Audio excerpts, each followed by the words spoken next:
especially to our respective instructor. A pleasant day po, ma'am. We are the Group 2 and our topic for today is about partnership and participation. So let's start! At the end of the lesson, the students should be able to first explain the foster partnerships between your schools and community and use these partnerships to benefit both. Discuss the advantages of community participation. Enumerate ways of helping school through partnership. Identify and organize activity that contribute to community development and reinforce the school's integration in its surroundings. And lastly, list activities that school could develop and benefits the community. So let's start. Good day everyone, this is Juhara Imbalangi, the first reporter of Group 2. So what is partnership? Before we proceed to our main topic, let us review first the original meaning of partnership in order for us to understand it properly. Okay. According to Merriam-Webster, usually involving close cooperation between parties having specified and joint rights and responsibilities. So it means that the partnership have the same rights and responsibilities. The two are doing things together to reach their specified goals. According to Safadar citing Pogue 1989, it refers to a working relationship that is characterized by shared sense of purpose. In other words, their sense of goal. Like for example, development. Their goal is to develop their capacity. So they must have the sense of purpose. They must have the sense of goal. Mutual respect. Of course, respect each other to make the process grow fast with positivity. Like for example, understanding individual's idea and the willingness to negotiate. Sense of partnership. In the first place, you need to sink in your mind that you work together as a one. It is suggested that a strong partnership is the one that partners share responsibility for a joint activity. So it means that the strong partnership is responsibility or making ways together. Remember, together to solve the specified activity. So like for example, in solving problems together or mission to do together. The term partnership connotes part ownership or shared responsibility. So these are the examples. In marriage, the husband and wife. In sports, coach and player. In education, teacher and learner. Teacher and the Ministry of Education. Or maybe school and various representatives of the community.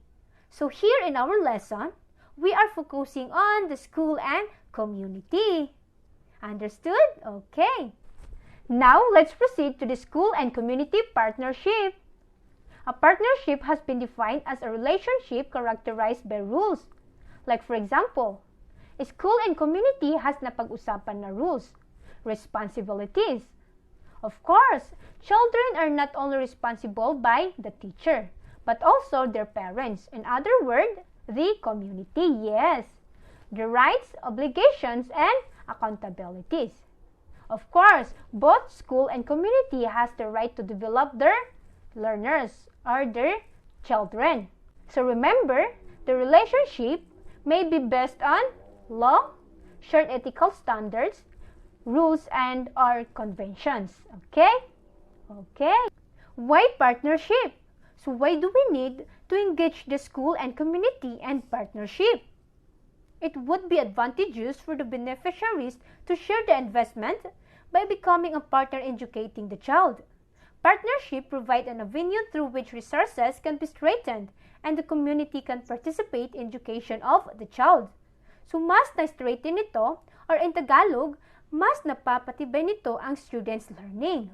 School and community partnership are shared responsibility and reciprocal process whereby schools and community engages in appropriate ways to take initiative in actively supporting their children's development and learning, which means that it enhances the positive outcomes of the learners, which is truly good naman, di ba? Yes, of course. Let's proceed to the importance of partnership between school and community. Positive relationship with schools can foster high quality, engaging and challenging activities along with promoting staff engagement, accordingly to Muller 2005. So it means that when two parties come together for the common good of a school or to enhance the students' learning, it enriches the standard of education. Of course, okay, understood? Oh, yes. Partnership of school and community can serve, strengthen, yes, more strong education. Support. While supporting each other, both school and community can benefit from it, which is good, right?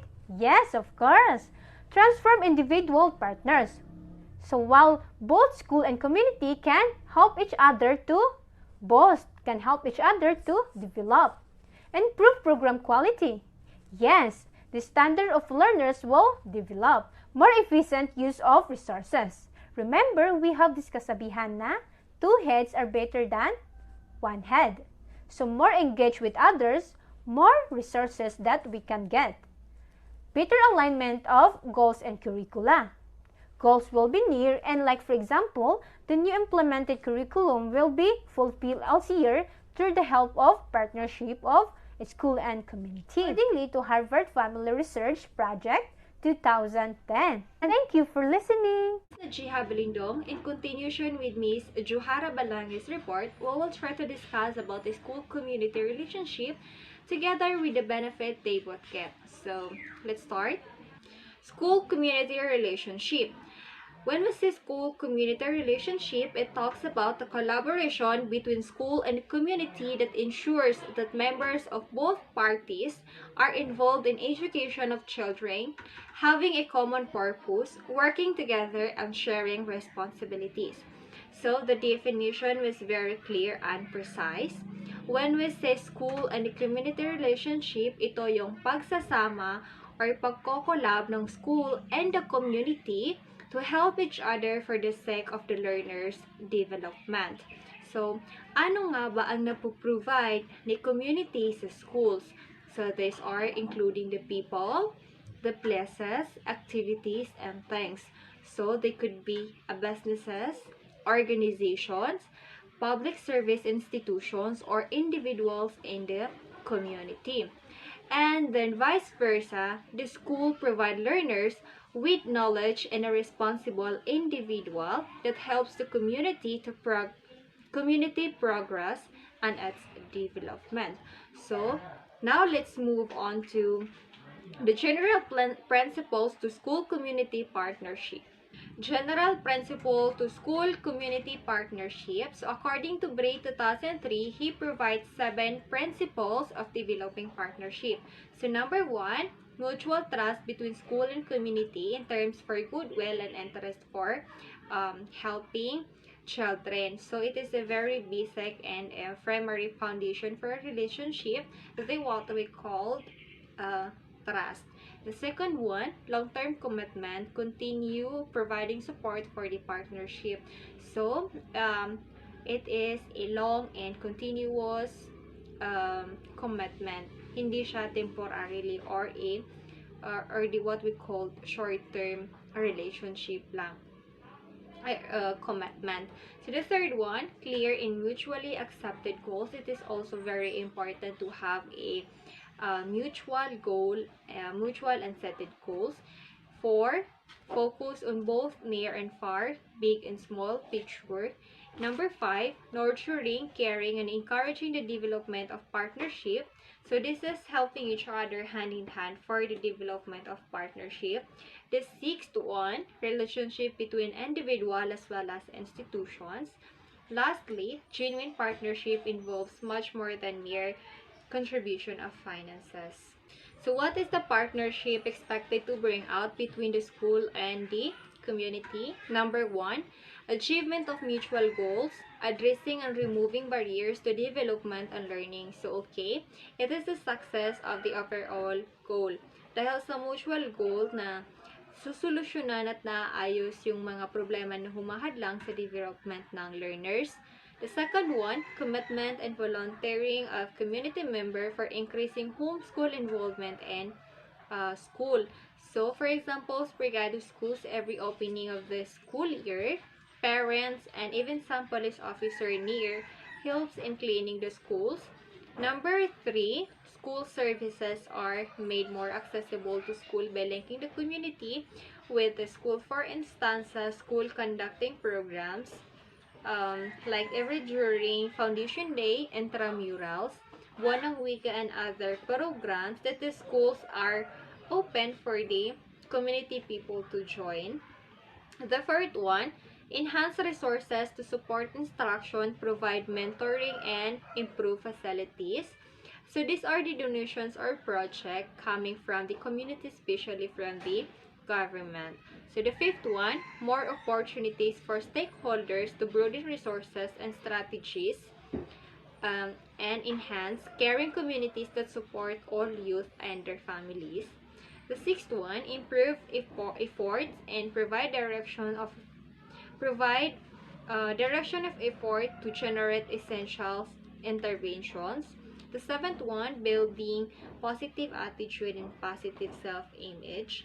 Improve motivation, support for teaching, inform help from parents, better parental understanding, a shared purpose and belongingness, and last one, improve performances for the learners. Why partnerships between the school and community? Education is a long-term investment. Its rewards are only reaped later in life. The primary investor is the government, but the ultimate beneficiaries are the individuals and their families, the private sector and the community, and the society at large. It would be advantageous for the beneficiaries to share in the investment by becoming a partner in educating the child. Additionally, many schools with multi-grade classes tend to have inadequate resources and personnel. Partnership, therefore, provide an avenue through which resources can be strengthened and the community can participate in the education for the child and the life of the school. So that's the reason why there is a partnership between the school and the community. Now the last part, the benefit of the school community partnerships. We have three benefits here. Number one, learning partnership can support student outcomes. Number two, learning partnerships can also greatly benefit schools. Number three, learning partnership with schools can strengthen and support community partnership. So to be more precise about these benefits, both the school and the community get, it is a fair and square. They both gain development and progress. So, without the community resources, school cannot stand alone and vice versa. So, that is all for my assigned part. Thank you so much. Good day to each and everyone. I am Norlaila Albanian. So for today, we will tackle about the advantages of community participation.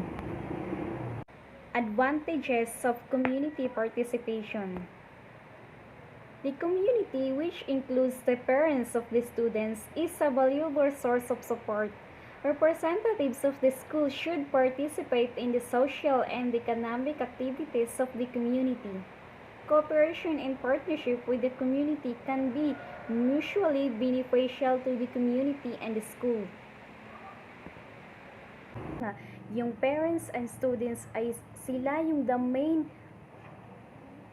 source of support sa isang community participation. Representatives of schools ay kailangan nakakapagbigay ng social and economic activities sa isang community upang makabuo ng cooperation and partnership with the community. Both beneficial and community of the school are the advantage of the community participation. So these are the benefits of the community participation. So number one, parents and other members of the community may serve as teacher aides or resource persons with the various skills. So parents and other members of the community, sila yung mga nagiging support as a teacher or resource persons para makapagbigay ng learning skills at makatulong na rin sa community. Number two, the school can also count on the help of the community in such activities as celebration, fundraising, and rebuilding maintenance of the school. So, ang school din ay nakakatulong upang makapagbuo ng isang community activities katulad ng celebration, fundraising, building and maintenance of the school upang makapagbuo ng partnership between community and the schools. So, number 3, the learning environment will be enhanced by support from the community. For instance, if the school has a close relationship with parents and other community members, this can help improve discipline and there will be closer communication to accessible the child in overcoming these challenges of schoolwork. So, the learning environment, ito ay nagiging isang dahilan upang ma-enhance or ma-improve ang pagsusupport sa isang community. Ang isang school ay nakakapagbuo ito ng close relationship and communication between students and other community member upang makabuo ito ng partnerships.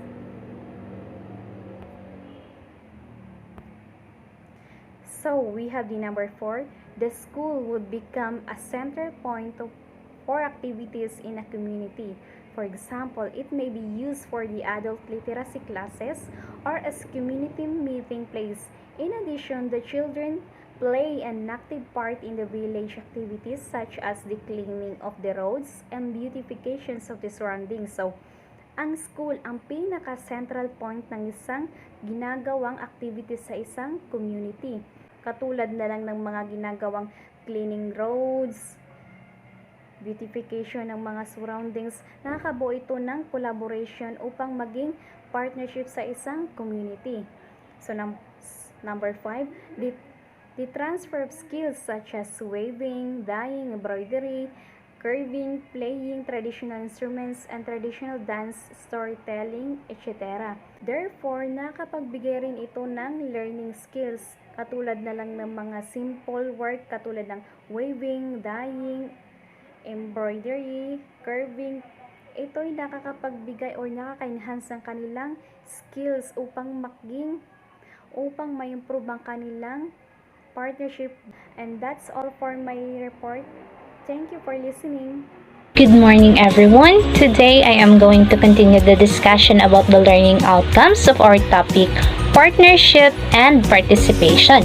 So, my topic is all about the learning outcome, ways of helping school through partnership. How does that process being developed into such firm foundation of partnership? So, just like having a friend, you are in the process of getting to know each other, knowing each other, the likes, dislikes, hobbies, and all. So, beyond that, getting to know each other, you are building trust, loyalty, and long-term relationship with such person. So, in community and in school, there is also must be trust and an underlying rapport prior to building a relationship. So, as in any form of cooperation, a partnership between school and in any area of the community does not come automatically, just like friendship.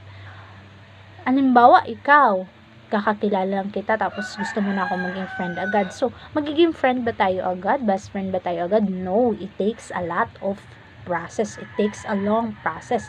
So, it has to be developed, nurtured, and fostered to build a strong bridge and connection to integrate relationship between two person or two organization. So, to develop two-way relationship, it is not only important for the community to become involved in the school, but the school has also to be responsive to the needs of the community. So, there is interchange between the two. The community will help the school and the school will help the community, and both the two will benefit their connection with each other. The way they help each other, they will benefit the both of it. So that is building a partnership. Go to the part below here, or in this side, you will know some ideas for creating an environment for forming partnership between the community and the school.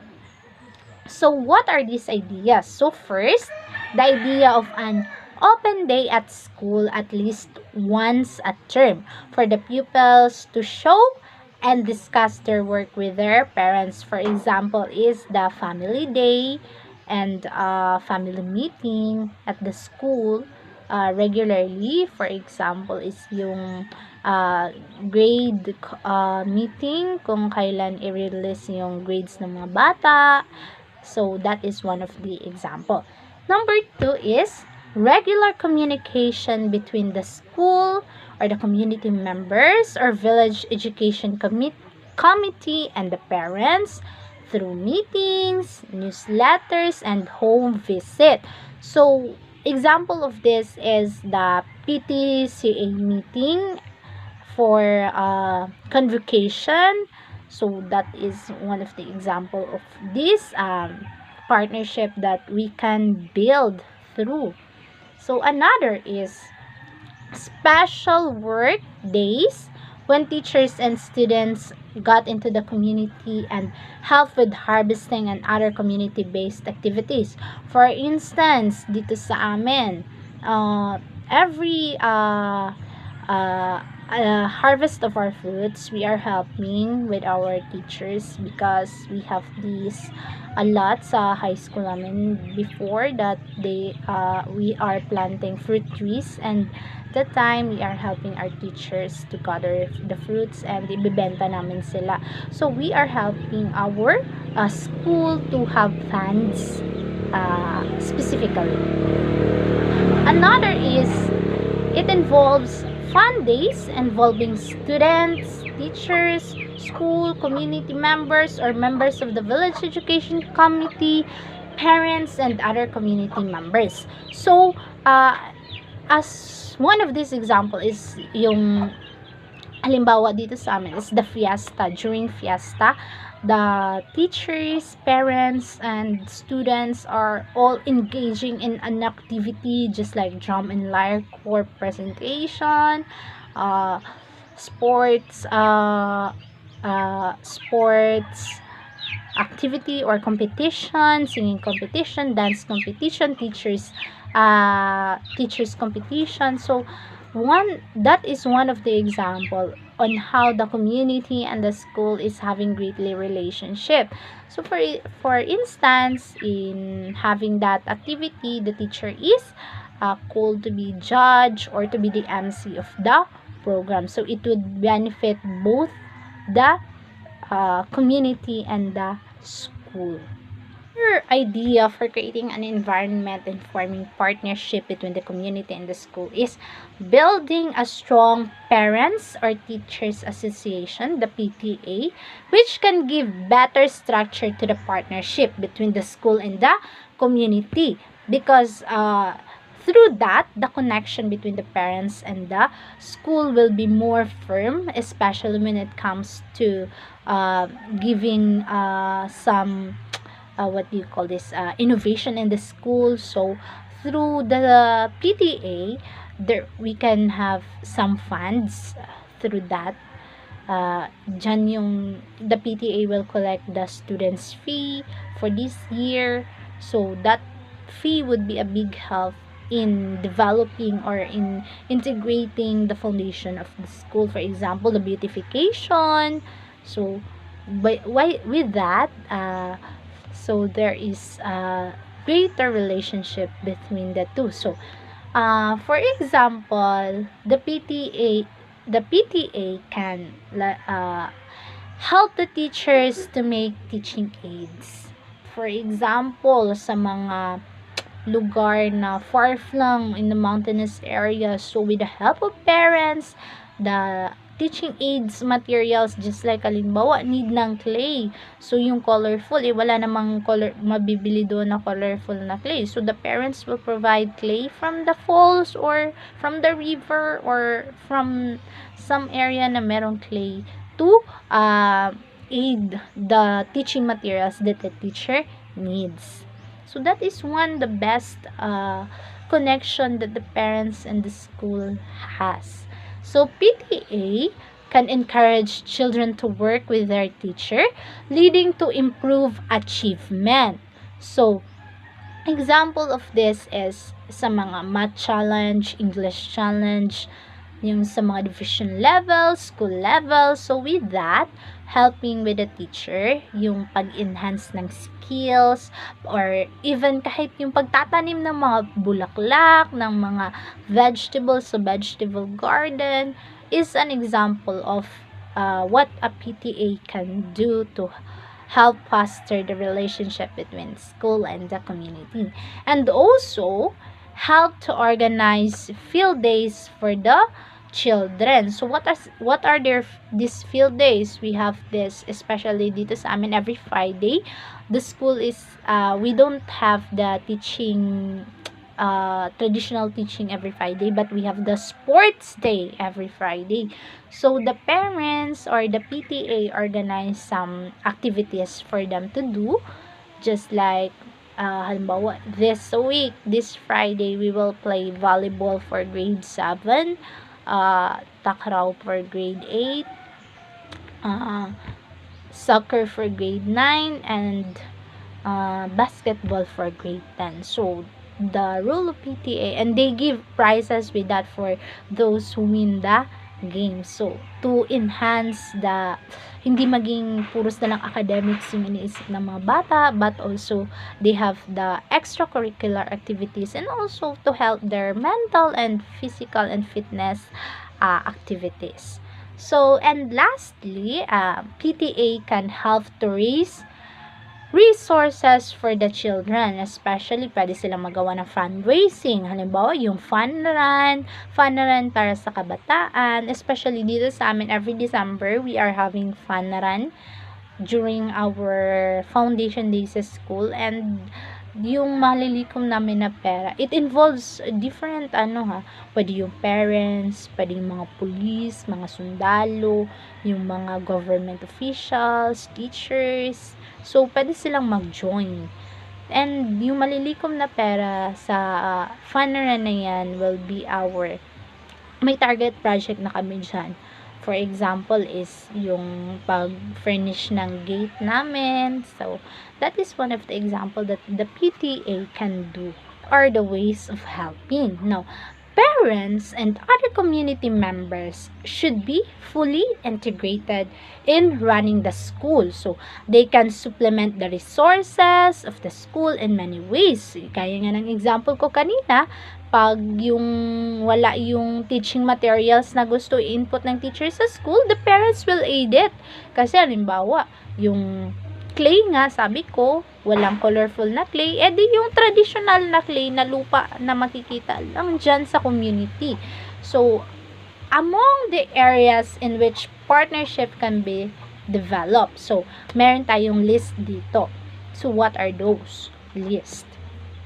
Now, with this kind of partnership between parents and the community members, the school will have an integration and creative ideas or idealism that will make the classroom and the learners learn even if the resources is not available, but has an alternative resources from the community. Among the areas which partnership can be developed are we have student supervision while the teacher is teaching another group. So, especially in multi-grade classroom. So, when teacher is teaching grade 1, she is also giving activity for grade 2 and another activity for grade 3. So, yung matapos niya ng activity yung grade 2, bibigyan niya na naman ng activity yung grade 1, tapos pupunta na naman siya sa grade 2 para mag-teach. So, that is one way of helping, ways of helping. So, another is coordinate small group with students in subject areas where they are strong. Example, agriculture, to help students understand the subject matter and complete assignments. So, especially sa part ng areas ay yung the best na makikita natin na work doon is yung agriculture or the farming. So, maghahanap ka ng estudyante dyan na magiging leader sa agriculture na subject. So, na alam mo na he will shine in that area. So, to help the students understand the subject matter.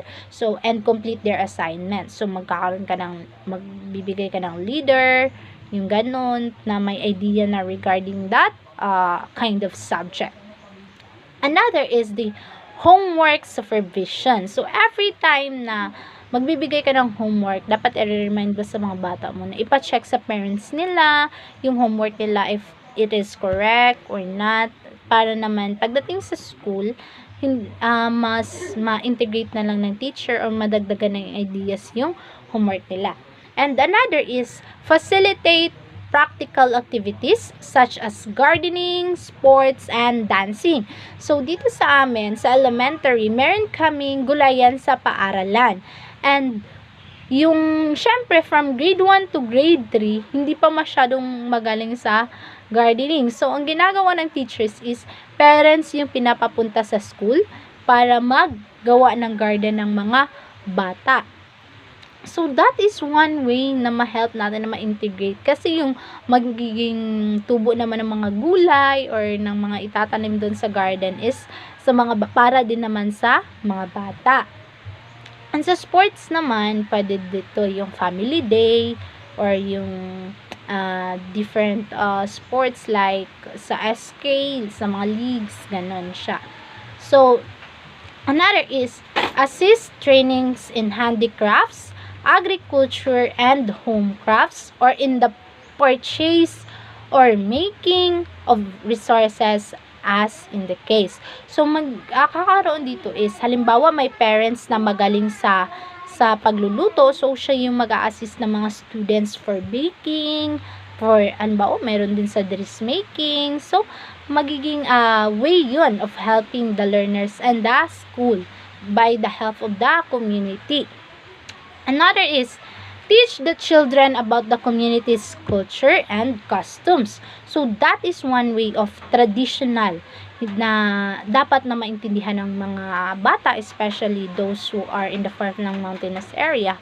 So, hindi lang dapat na yung history sa book lang yung ituturo, but also the history of that area, kung bakit sila na-develop, yung traditions and beliefs nila.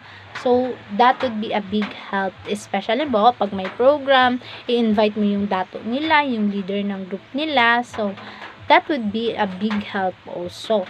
And another is facilitate students summer work programs. Kami dito sa Banisilan, yung elementary namin, yung governor namin is meron siyang activity every summer para sa mga grade 5 students.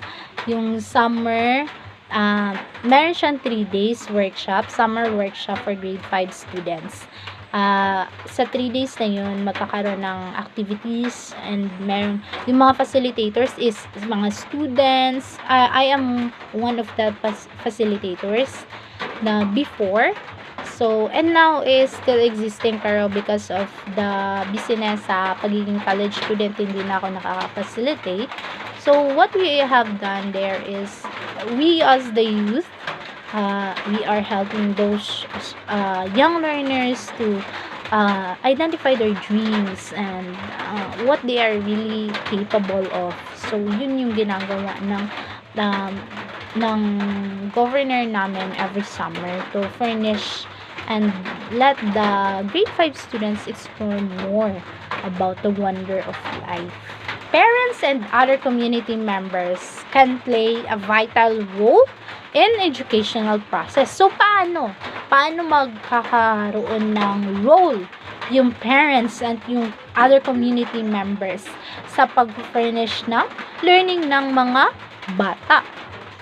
First is helping to develop and support the school curriculum to make it more relevant to community needs, especially the multi-grade curriculum. So, how does the parents and the community members will help that kind of curriculum. So they should support it, that whatever happens na, hindi nila patitigilin yung estudyante nila sa pag-aaral, but to encourage them to strive harder. Tapos another is hiring a private teacher if the need is arises. Halimbawa, yung population ng school sa multigrade classroom is tumataas na, so that's the time na mag-hire na yung community ng private teacher. Another is identifying teachers' aids in the community. Ano ba yung mga instructional materials na pwede lang na hindi ma-apply ng teacher kasi less yung resources, pero mai-aid naman ng community. So that would be a big help. Another is providing information about the background of the pupils. So, as a teacher, you should also connect with the parents, talk with the parents kung ano yung personal background na estudyante. And another is monitoring the behavior and progress of pupils and the school. So, ano nga ba na yung naging progress ng school with the help of the parents and the other members of the community. And another is organizing special projects such as buildings and expansion and fundraising activities. Dito sa amin is yung elementary namin, they have a big ground or area. So, yung nakikonnect yung senior high school namin na magpatayo ng building, senior high school building sa area nila, and they agree with that. So, with that, naka-help yung area ng elementary para makaroon ng senior high school yung place namin. And also, we have this covered court for every schools, sa elementary, sa high school, and sa senior high, given by the government as our project, especially during graduation kasi walang area. So that was a big help. And lastly, helping to resolve disputes. So, for instance, nagka-issue sa school, so yung parents and yung community magkakaroon ng collaboration para ma-solve yung issue at maklina yung name ng school. So, those are some vital roles that the parents and other communities can do to help the progress of their students in the educational process. Thank you for listening. Once again, I am Pertinia Belando reporting. Good day, everyone. I am Magdania Benito, and I will be discussing the activities that contribute to community development and reinforce the school's integration in its surroundings.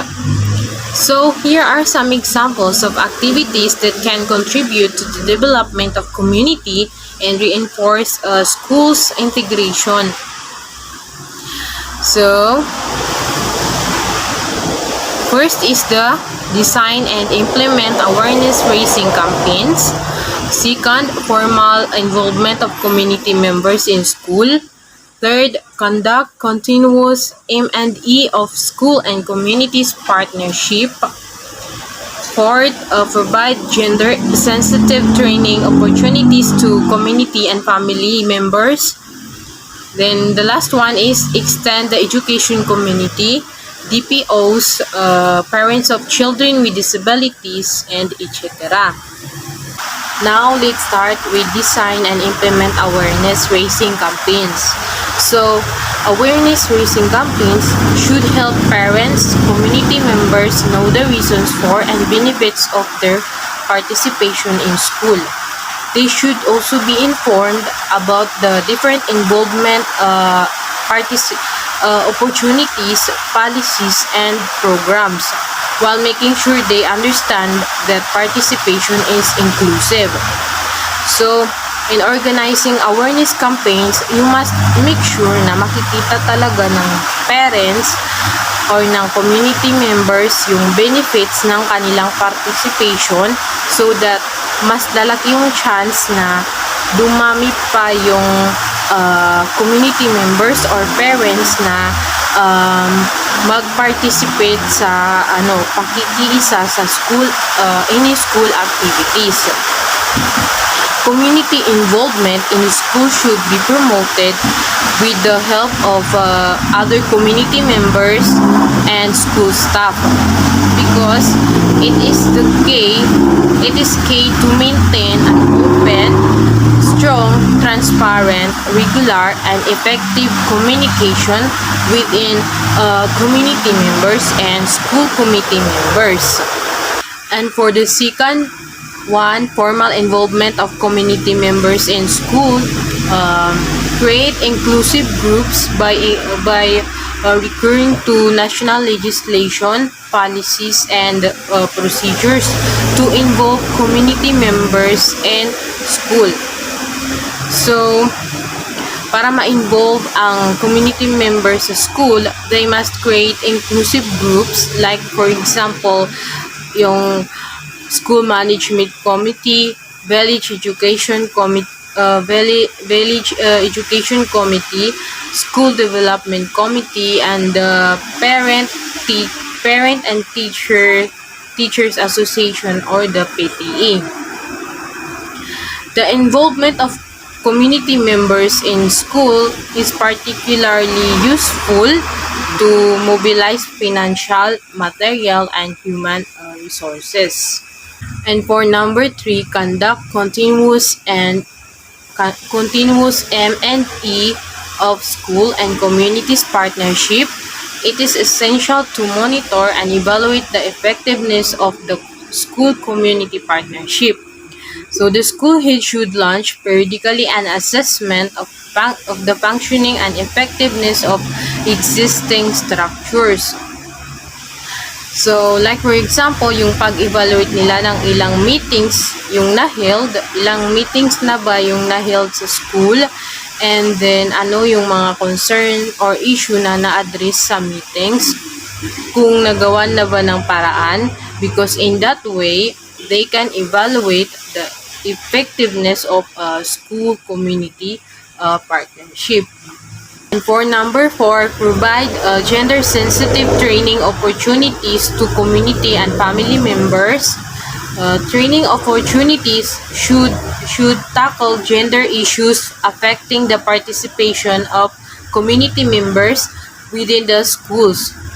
For instance, they should provide special training in leadership skills, confidence building, communication skills, gender sensitivity, and gender mainstreaming. So, this activity should be organized to reach or to help the most affected children within the community, which are the LGBTIQ. And for the last activity, extend the education community, DPOs, parent of children with disabilities, and etc. So the government legislation and policy, as well as school, should consider the following groups as an integral part of education community.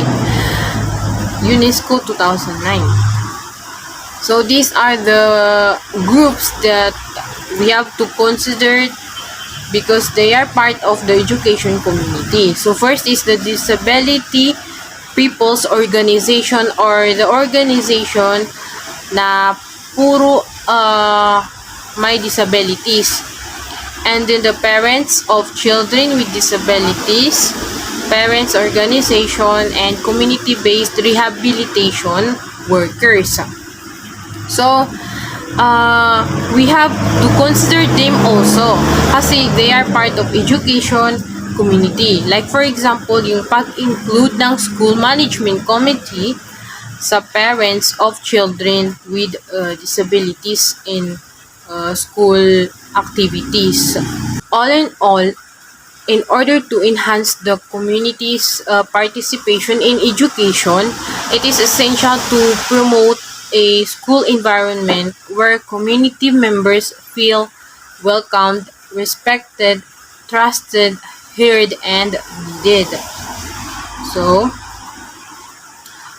That's all, and thank you for listening. Good day to all of you. I'm the last presenter. Again, I'm Johara Bimbas, and I will discuss the activities that the school could develop that would benefit the community. Here are the community involved activities. An event or activity designed to be of benefit to the community. An event or activity to support not-for-profit agencies, institutions, and foundations. Structure programs to promote tutoring, visiting, coaching whose purpose is to assist others. Participation in an event or activity that promotes environmental awareness. Participation in an event or activity that promotes and contributes to the health and well-being of any group, including school-based activities.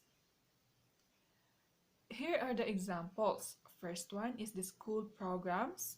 These include helping out on non-credit extracurricular activities such as student governance, organizing school activities, assisting in school activities. The second is fundraising. This could include canvassing, walkathon, gift wrapping, and sales. Third is sports recreation. This could include coaching, track meets, summer games, and organizing Special Olympics. Then the fourth one is the community projects. This could include participating in food drives and support services for community groups. Then the fifth one is the environmental projects. This could include participating in community cleanup, flower or tree planting, recycling, and beautification activities. Then the sixth is youth programs. This could include helping to run youth programs such as scouts, guides, drop-in centuries, breakfast programs, after-school programs, March break programs, leaders in training, summer playground activities, and camps. Then the last one is the arts and culture.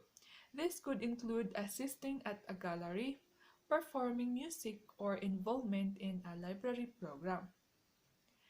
And that would be all for our discussion today, and thank you for listening.